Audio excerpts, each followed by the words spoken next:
Hello student. Question given if a plane passes through the point this and is parallel to the line this दिया हुआ है.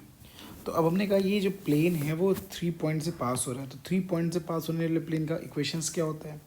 Equation of plane passing through 3 points. तो उससे हम find out कर ले रहे हैं. तो इक्वेशन ऑफ प्लेन जो आएगा वो आपका क्या आ जाएगा, x माइनस x1 होता है. तो इसको पहले वाले पॉइंट को इसी से मान लेते हैं. तो ये x minus one, y minus one, z minus two हो गया. अब देखो -1 -1 -2 आ जाएगा, x2 माइनस x1 होता है, k माइनस वन आ जाएगा और 0 माइनस टू आ जाएगा.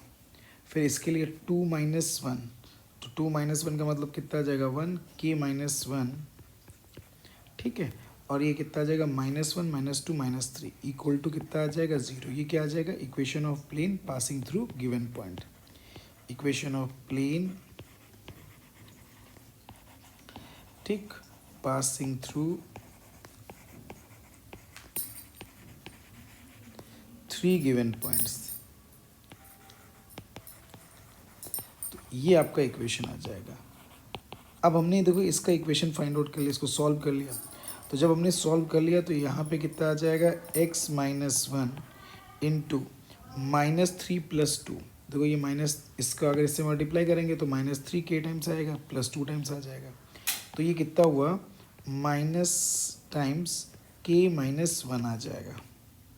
ठीक, ये आपका इक्वेशन आ गया. फिर हमने माइनस लगा दिया, y माइनस वन. अब ये क्या आ जाएगा, ठीक है, तो ये आ जाएगा 6 और ये +2 आ जाएगा. फिर plus Z minus to use कर लिया और इसकी वैल्यू आ जाएगी, जेड माइनस टू के लिए बात कर ले रहे हैं, तो ये -2 आ जाएगा माइनस दिस, तो -3 टाइम्स के माइनस के आ जाएगा 1 आ जाएगा, इक्वल टू 0 आ गया. तो ये जो इक्वेशन आ गई ये आ जाएगा k माइनस वन, वो भी माइनस टाइम्स या 1 माइनस के बोल सकते हैं इसको. तो ये आ जाएगा 1 माइनस के इंटू क्या आ जाएगा, x आ जाएगा. y के लिए बात कर ले रहे हैं तो -8y आ जाएगा. z के लिए बात कर ले रहे हैं तो माइनस यानी कि +3 टाइम्स 1 माइनस के आ जाएगा. ये z आ गया.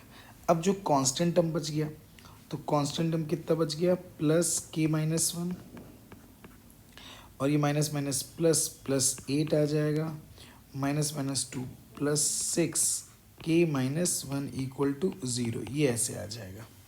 ये इक्वेशन ऑफ प्लेन आ गया. तो इसका देखो नॉर्मल वेक्टर हमें पता चल गया. तो normal vector of the plane बेटा क्या आ जाएगा, तो इसको n वेक्टर से डिनोट करेंगे तो 1 माइनस के आई कैप -8 जे कैप +3 1 माइनस के कैप आ जाएगा. ठीक, ये नॉर्मल वेक्टर आ गया. अब देखो लाइन जो गिवन है, लाइन आपके पास क्या गिवन थी, लाइन गिवन है, लाइन को हम स्टैंडर्ड फॉर्म में चेंज कर ले रहे हैं. तो अगर हम लाइन के लिए अगर हम बात कर ले रहे हैं तो लाइन आपकी इक्वेशन दिया है x minus one by one is equal to y plus one by two upon one. चूँकि y का कोफिशिएंट और x का कोफिशिएंट सबके वन आने चाहिए थे. और ये आ जाएगा z plus one by minus one. तो इसका जो डायरेक्शन आ गया लाइन का, ये कितना आ जाएगा, आई कैप प्लस जे कैप माइनस के कैप आ गया. ठीक है, चूँकि जो लाइन है वो प्लेन के पैरेलल दिया, कोई भी लाइन के पैरेलल दिया हुआ प्लेन के पैरेलल, तो उसके नॉर्मल वेक्टर की क्या हो जाएगा, परपेंडिकुलर हो जाएगा. तो इसका meaning n dot b vector की वैल्यू क्या आ जाएगी, n dot b vector equal to कितना हो जाएगा, 0 हो जाएगा.